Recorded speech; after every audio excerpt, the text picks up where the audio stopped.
साईं सबका प्यारा, भवसागर से सबको साईं तारणहारा। साईं भिक्षाम देहि, भिक्षाम देहि। ओ माई, भिक्षाम देहि माई। साईं मेरा साईं तेरा साईं सबका प्यारा, भवसागर से सब। भिक्षाम देहि। क्यों चिल्ला रहे हो तुम? चिल्ला नहीं रहा हूँ, भिक्षा मांग रहा हूँ। जय साईं बाबा। मैंने भिक्षा दी तो तुम मुझे क्या दोगे? दुआ दूंगा, आशीर्वाद दूंगा। आशीर्वाद और दुआ से पेट भरता है क्या? आशीर्वाद से लाभ होता है। मुझे तो कभी लाभ नहीं हुआ, हुआ है तो सिर्फ नुकसान। दुआओं से जो लाभ होता है उसे देखने के लिए आध्यात्मिक दृष्टि चाहिए, उसको मन की आंखों से देखना चाहिए, तभी उसे सर्वशक्तिमान मालिक के दर्शन होते हैं। मालिक के दर्शन जब होंगे तब होंगे, मुझे इस वक्त तुम्हारे दर्शन नहीं चाहिए। चल भाग यहां से। भिक्षा नहीं दोगे? भागता है या दूं एक? विनायक, तुम ये क्या कर रहे हो? साईं बाबा का अपमान कर रहे हो। साईं बाबा मालिक हैं, भगवान हैं। मालिक? मालिक को तो लोगों के दुख दर्द दूर करने चाहिए ना, लेकिन खुशाल चंद, तुम्हारे इस मालिक ने तो मुझे सिर्फ दुख और दर्द ही दिया है।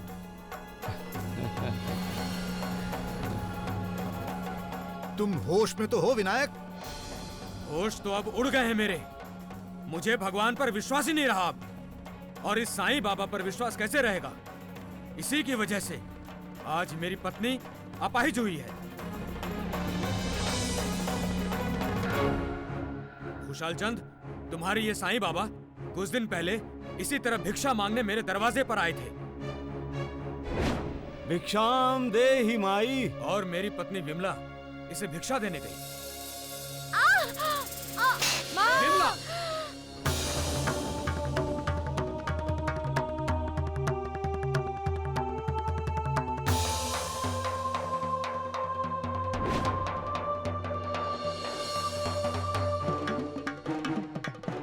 तुम्हारी ये साईं बाबा भिक्षा लेने नहीं, मेरे परिवार का सुख चैन छीनने आए थे। और आज क्या छीनने आए हैं? मेरी पत्नी विमला के प्राण।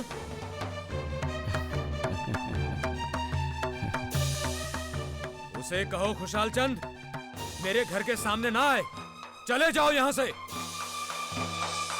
चलिए बाबा, ना तो हम आपका अपमान देख सकते हैं, ना ही बर्दाश्त कर सकते हैं। चलिए।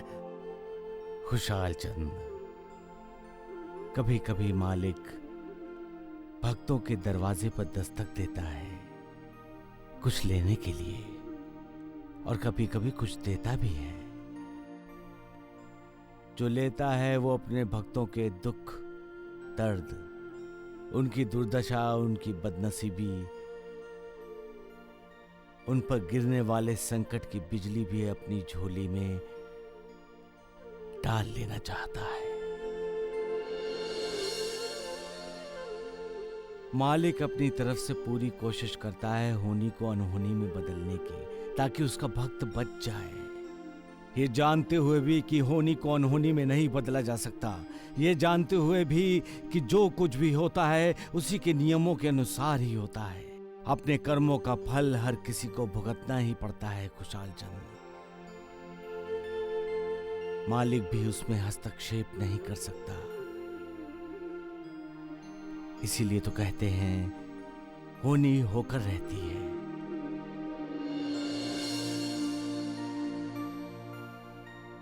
इंसान मालिक को तन की आंखों से देखता है और पहचानता नहीं।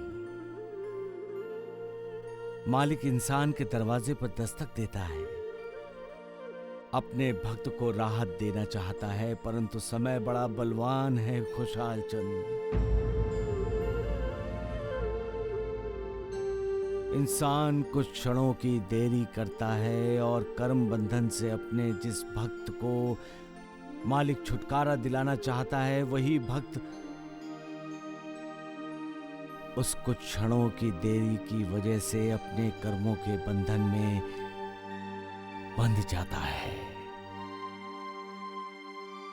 और अपने कर्मों का फल भोगने लगता है और दोष देता है उसके लिए मालिक को।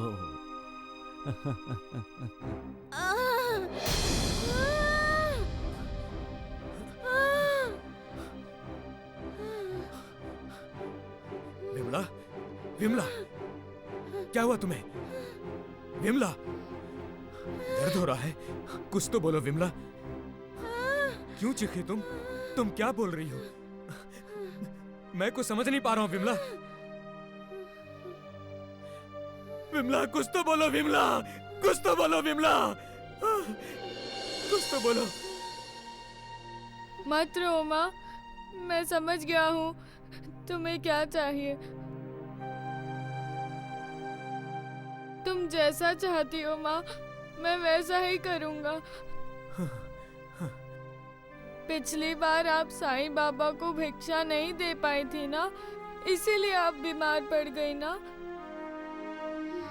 अब हम साईं बाबा को भिक्षा दे देंगे, फिर तुम ठीक हो जाओगी ना माँ।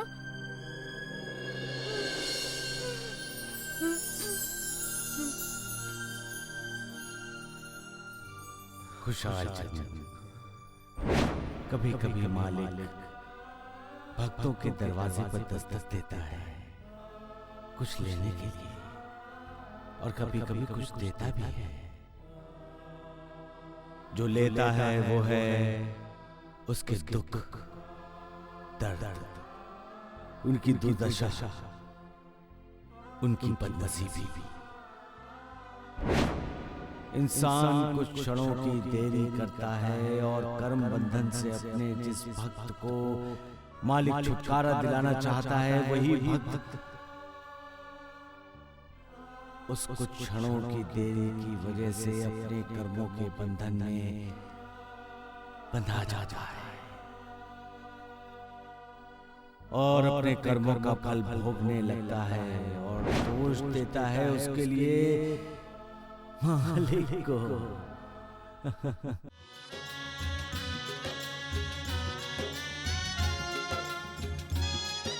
बाबा, साईं बाबा।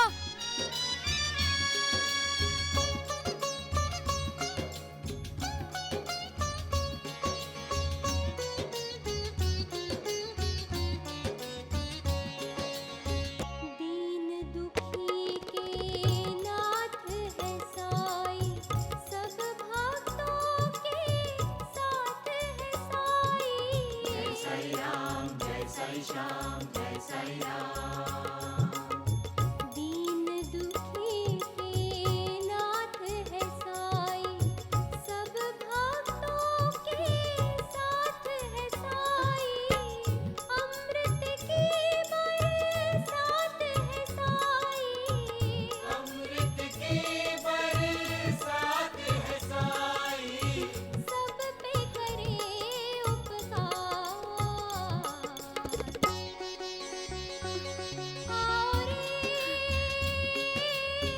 आओ भैया। बाबा, साईं बाबा, बाबा, साईं बाबा। पिताजी, पिताजी, माँ ठीक हो गई। साईं बाबा, बाबा, बाबा, बाबा, उठो। साईं बाबा। सब कष्ट मिटेंगे। बाबा, कितनी प्रतीक्षा करवाई आपने। मैंने अवश्य ही कोई पाप किया है जिसकी वजह से वो सब रोग मुझे भुगतने पड़े। आज आपने मेरे दुख दर्द, मेरी दुर्दशा को अपनी झोली में डालकर दुनिया को दिखा दिया। आप भक्त वत्सल हैं, करुणा निदान हैं।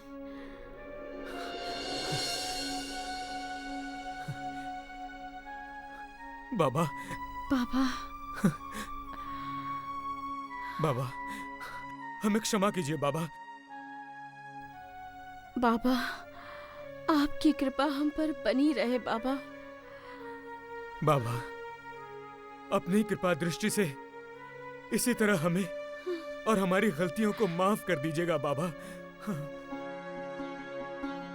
सदा खुश रहो, सदा खुश रहो।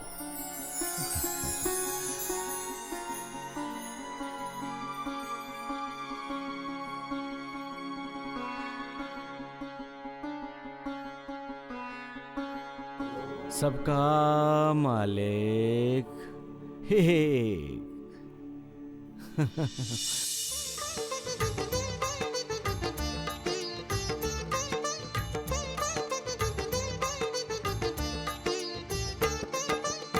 ज्योत जलाओ मिलकर गाओ, ज्योत जलाओ मिलकर गाओ, साईं की महिमा,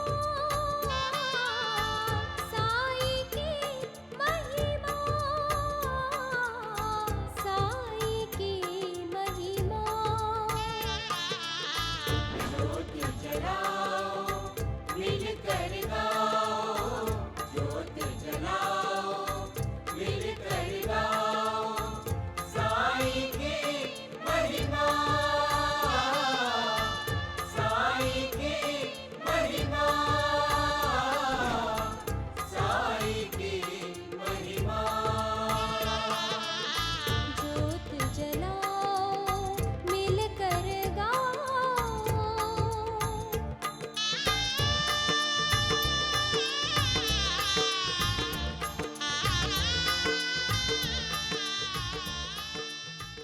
साईं मेरा साईं तेरा साईं सबका प्यारा, भवसागर से सबको साईं तारणहारा। साईं ढोंडिया, ये क्या हो रहा है? हैं? वैद जी, हैं? साईं बाबा के गुणगान सुन रहा हूँ दोनों महर्षियों से। राम राम राम। वैद जी, हैं? हमें भी तो अपनी हंसी में शामिल कीजिए। आखिर किस बात पर आप इतना खुश हो रहे हैं? द्वारिकानाथ जी, अपना ये ढोंडिया है ना, पागल हो गया है। कहता है कि महर्षि उस ढोंगी साईं बाबा का गुणगान कर रहे हैं। नहीं नहीं, आप ही बताइए, क्या आपके गुरुदेव उस ढोंगी साईं बाबा का गुणगान कर सकते हैं? नहीं नहीं, बताइए ना। अरे नहीं कर सकते हाँ। हैं वैद जी। वैद जी, हाँ। हम भी तो सुने कि मेरे गुरुदेव आखिर किसका गुणगान कर रहे हैं?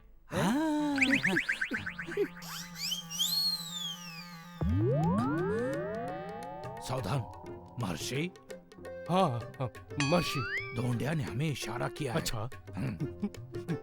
गुरुर्ब्रह्मा गुरुर्विष्णु गुरुर्देवो महेश्वरा गुरुर् साक्षात् परब्रह्म तस्मै श्री गुरुदेवो नमः। अरे मूर्ख, नालायक, ढोंडिया, गधे, बहरे। अरे द्वारिकानाथ जी के गुरुदेव अपने गुरु को प्रणाम कर रहे हैं और तू कहता है कि वो महर्षि उस ढोंगी साईं बाबा का गुणगान कर रहे हैं। हाँ, महाराज ढोंडू ने समय नष्ट किया। ढोंडिया, अब जाओ, हम सबके लिए नाश्ता बना के ला। अरे खाने के सिवा कुछ सूझता है? जब देखो खाओ खाओ खाओ। ढोंडिया, मुझे क्रोध मत दिला, तुझे कच्चा चबा जाऊंगा। अरे कच्चा बाद में चबाना। वैद जी, गुरुदेवों से पूछ लीजिए कि इन्हें नाश्ते में क्या चाहिए। हमने कुछ और बना दिया और इन्हें पसंद नहीं आया तो? राम राम राम द्वारिकानाथ जी, आज ढोंडिया ने अकल की बात की है। अरे छोड़िए, अकल तो ये कब की बेचेगा।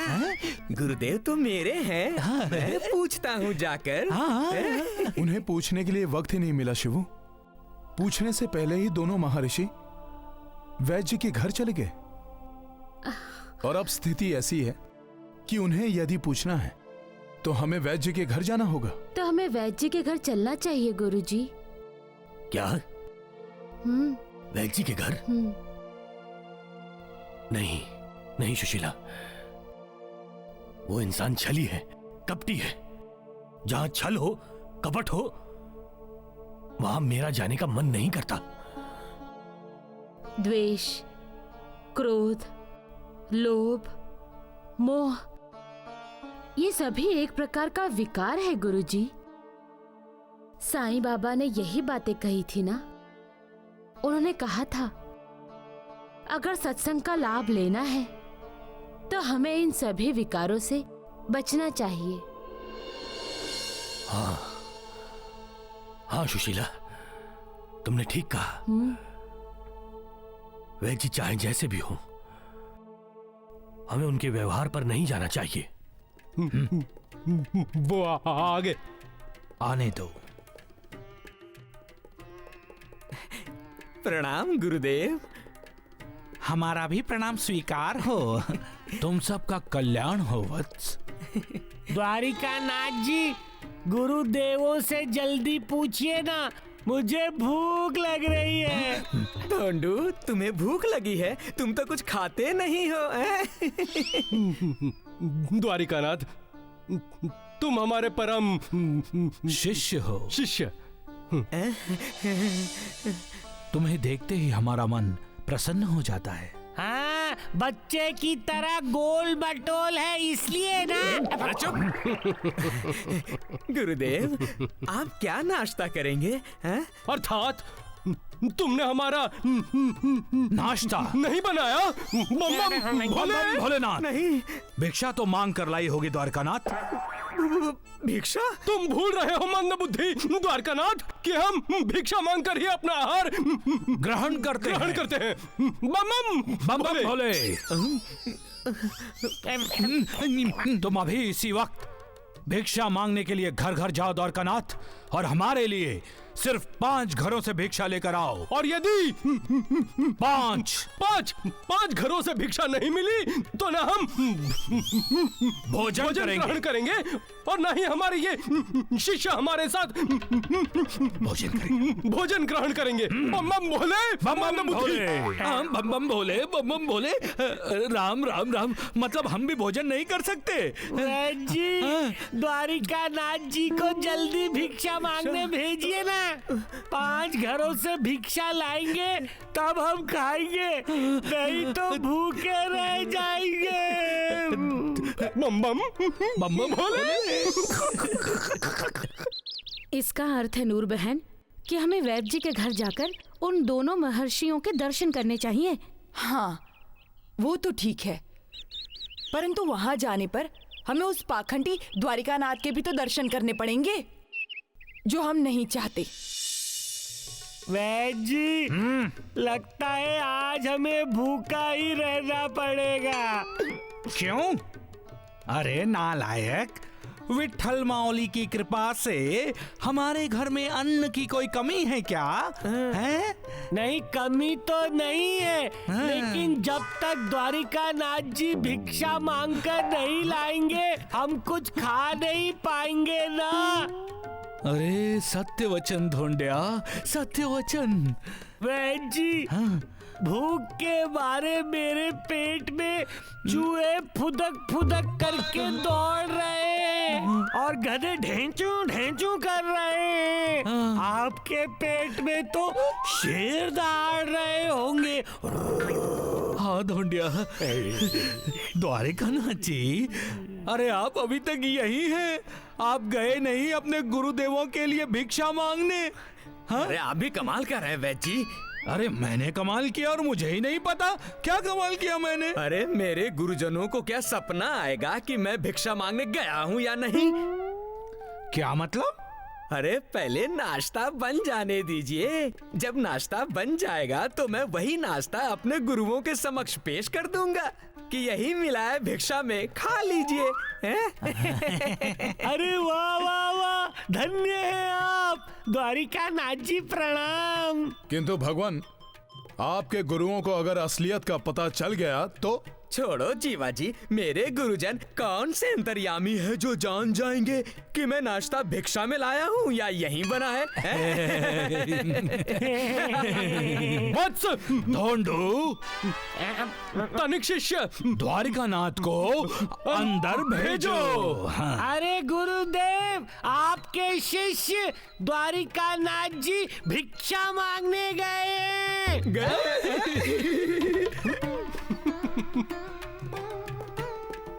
जमींदार साहब, बंटवारा कीजिए। लेकिन माँ, मैं बंटवारा नहीं चाहता हूँ। अगर बंटवारा नहीं चाहते हो तो क्या चाहते हो रघु? हम सभी एक साथ रहें, जैसे रह रहे हैं। ये तो अब संभव नहीं है रघु। हम इस मनहूस के साथ नहीं रह सकते। अगर तुम इस मनहूस के साथ रहना चाहते हो तो तुम्हें हमारा साथ छोड़ना होगा।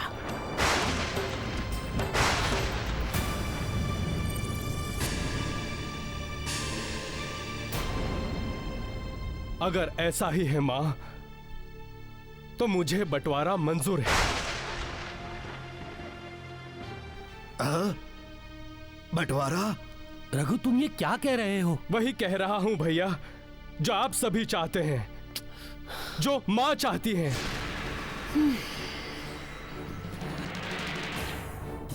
मैं पहले भी बंटवारे के खिलाफ था और अब भी हूं,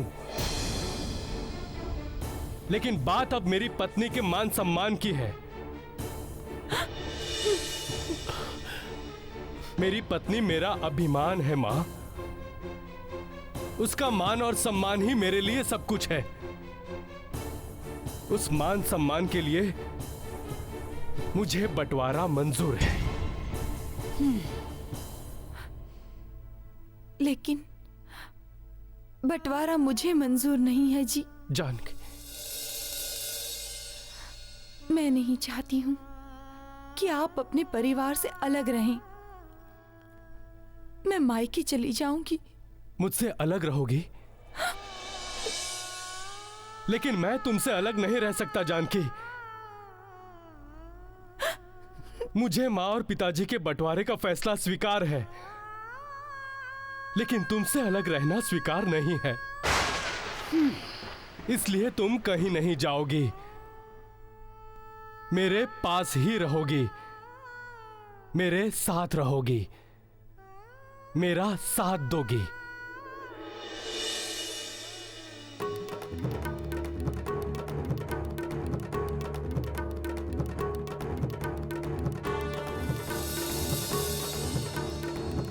पिताजी,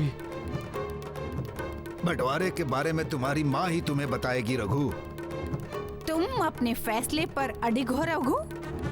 जी माँ। तो फिर सुनो, हवेली के बाहर जो गायों का तबेला है वो तुम्हें रहने के लिए दिया जाता है, और गांव से बाहर हमारे खेत से दूर जो जमीन है वो तुम्हें दी जाती है। लेकिन वो तो बंजर जमीन है माँ जी।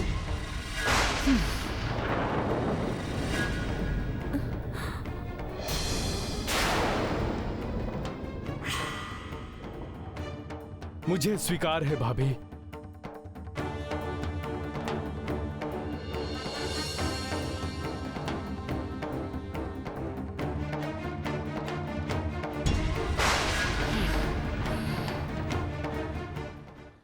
वाह रे मालिक वाह, आपने इंसान भी बनाया तो बहुत कमाल का बनाया है मालिक।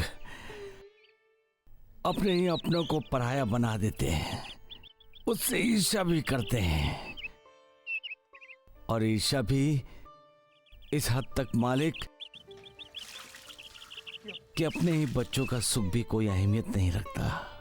वाह साईं वाह। साईं, तुम जाने अनजाने जो कुछ भी कहते हो वो सच्चाई होती है।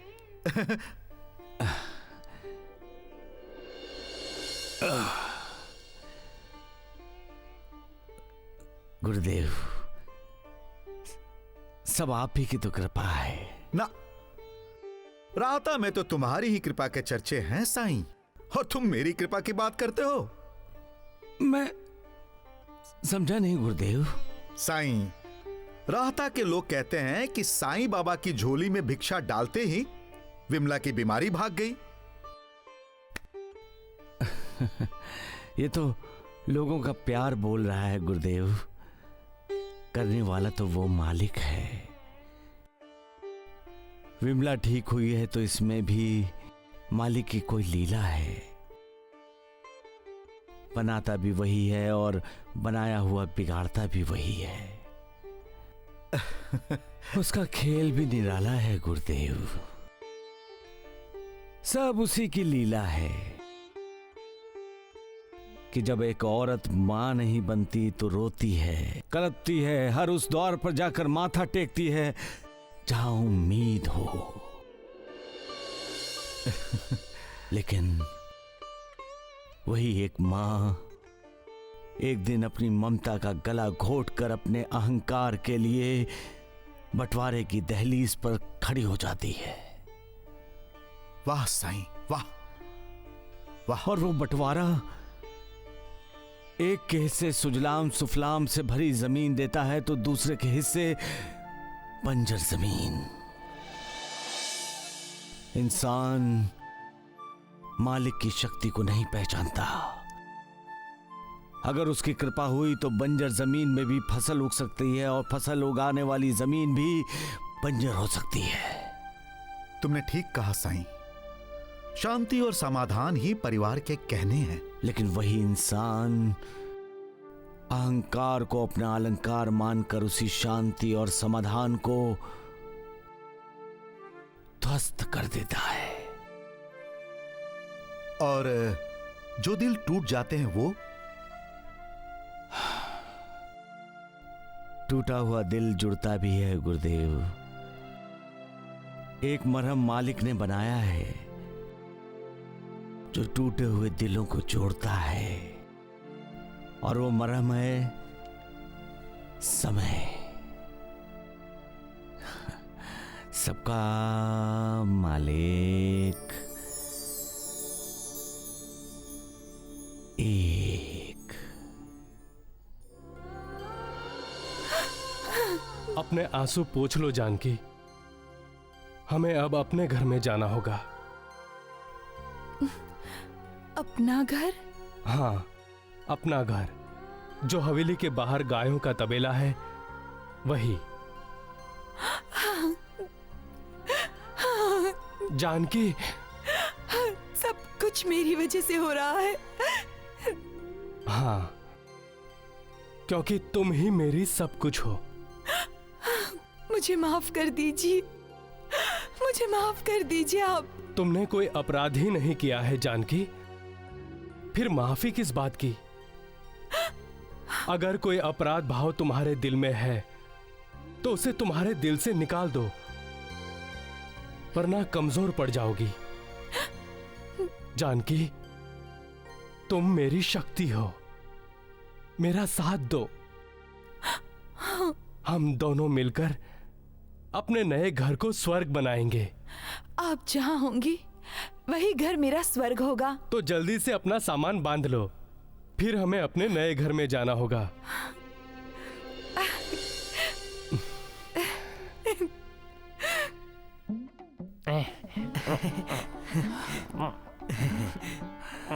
प्रणाम गुरुदेव। नाश्ता लाए हैं गुरुदेव।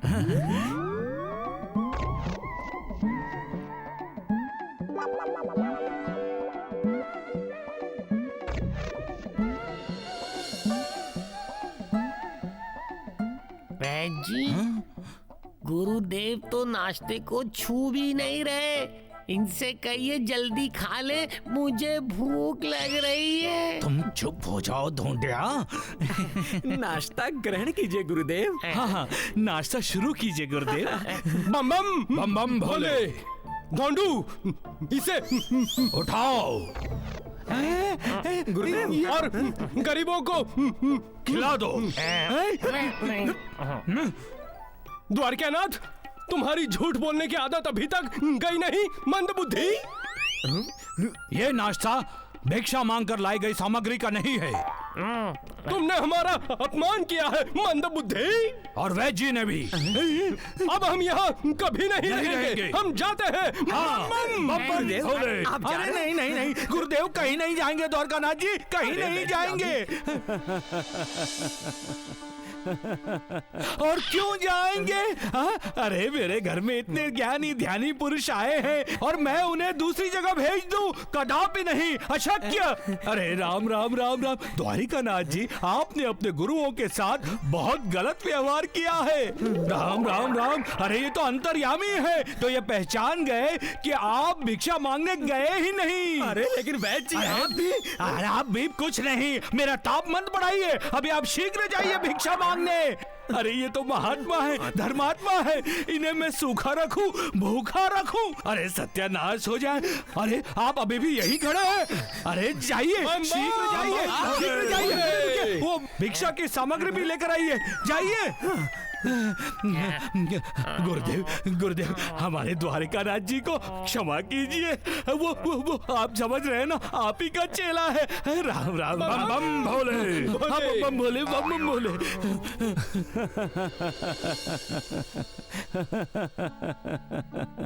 मालिक, मालिक। साईं, तुम हंस क्यों रहे हो? गुरुदेव, मालिक के बनाए हुए इंसान पर हंस रहा हूं। इंसान अपने आप को बहुत चालाक समझता है, चतुर और होशियार समझता है। उसे लगता है कि उस जैसा दूसरा कोई षड्यंत्रकारी नहीं है। जब वो किसी के नहले पर दहला फेंकता है तो बहुत खुश होता है। लेकिन साईं, जब वक्त करवट बदलता है तब उसके नहले पर भी कोई दूसरा दहला फेंक देता है। इंसान ये जानता नहीं, ऐसा नहीं है गुरुदेव। वो जानता है कि वक्त के आगे सबको झुकना पड़ता है, लेकिन वो झुकना भूल गया है। जब उसके झुकने की बारी आती है तब वो परेशान होता है। इंसान की इसी नादानी पर तो मैं हंस रहा हूं गुरुदेव।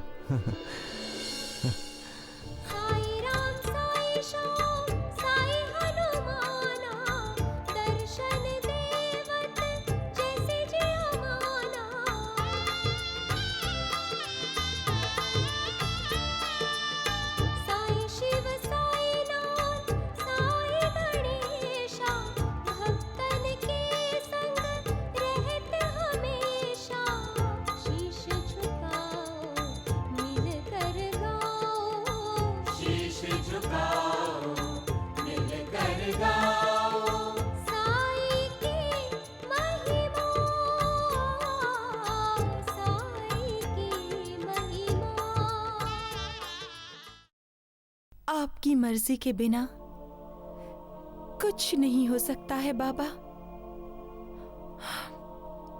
इसीलिए मुझे आपका ये फैसला स्वीकार है। लेकिन दुख इस बात का है कि मेरी वजह से मेरे पति और उनके परिवार के बीच अनबन हुई। मेरी ही वजह से माँ और बेटे में तकरार हुई।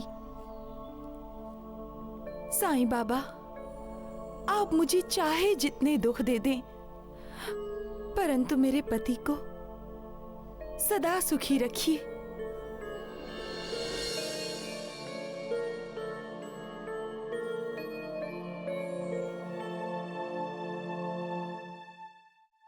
माँ, क्या चाचू और जानकी चाची ये घर छोड़कर जा रहे हैं? चुप रहो राजू।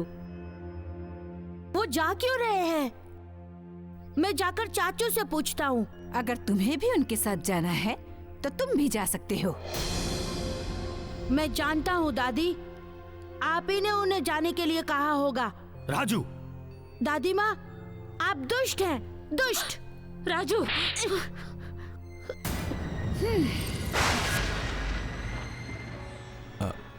गुरुदेव। हाँ? चाय। वाह साईं वाह। संभल के गुरुदेव।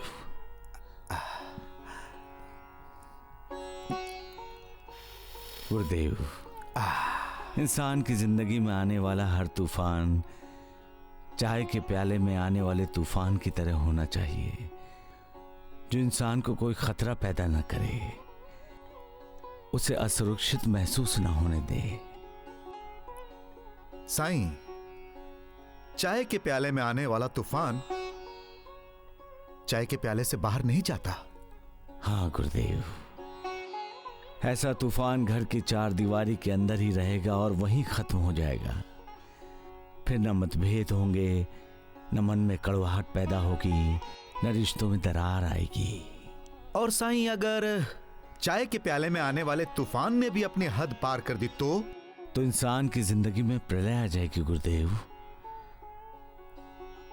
उसके जीवन की लय बिगड़ जाएगी, सब कुछ तहस नहस हो जाएगा। सारे रिश्ते इस प्रलय में ही विलय हो जाएंगे। रिश्ता और रिश्तेदार इंसान का सहारा होते हैं, आधार होते हैं। जब रिश्तेदार ही रिश्ते से मुंह मोड़कर इंसान की जिंदगी में तूफान खड़ा कर देते हैं, तब इंसान के दिल पर ऐसी गहरी चोट पड़ती है जो फिर जिंदगी भर नहीं भरती।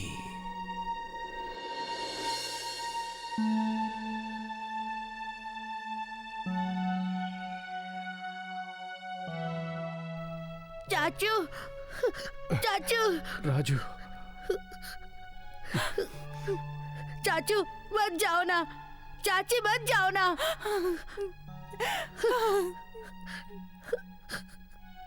राजू, अब तुम बड़े हो गए हो, रोते नहीं। और हम तुम्हें छोड़कर थोड़ी जा रहे हैं, बस इस घर से निकलकर वहां दूसरे घर में जा रहे हैं। रघु चाचा, आप झूठ बोल रहे हैं। नहीं। माँ, तुम बोलो ना चाचा चाची को घर छोड़कर मत जाएं।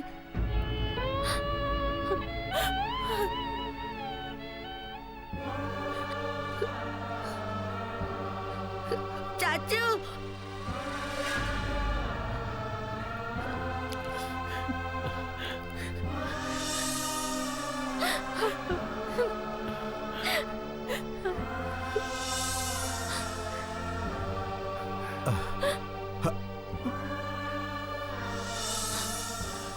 भैया, रघु, भैया,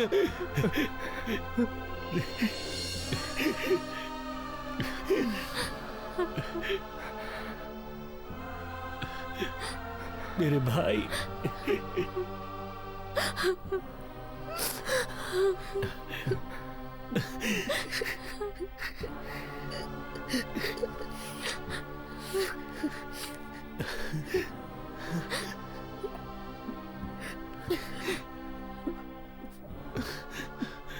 रोको, रोको उसे, मत जाने दो। चाचू, वो तो घर की लक्ष्मी है, गृह लक्ष्मी है, उसे मत जाने दो, मत जाने दो।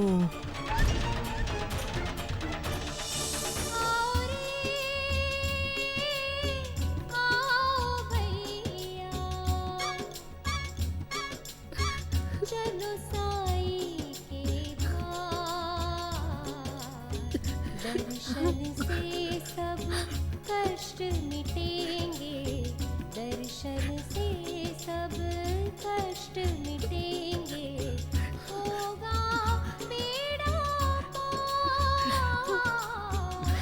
होगा बेड़ा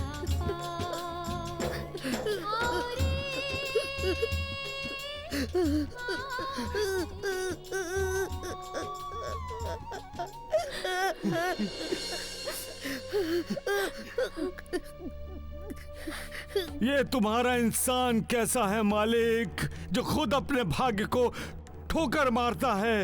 इतना ना समझ, अहंकार के कारण आंखों से भी अंधा है, कानों से भी बहरा है, पाप पुण्य के बारे में सोचता भी नहीं है, न उसे किसी के आंसू पिघलाते हैं, न उसके मन में दया आती है। तुम्हारा इंसान पत्थर दिल है मालिक, और मूर्ख भी है, अपने ही पांव पर कुल्हाड़ी चलाता है, अधोपतन की सीढ़ियां उतरते हुए अपने उत्कर्ष का, अपने उद्धार का मार्ग ढूंढता है।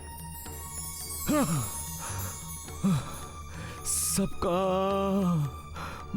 मालिक एक।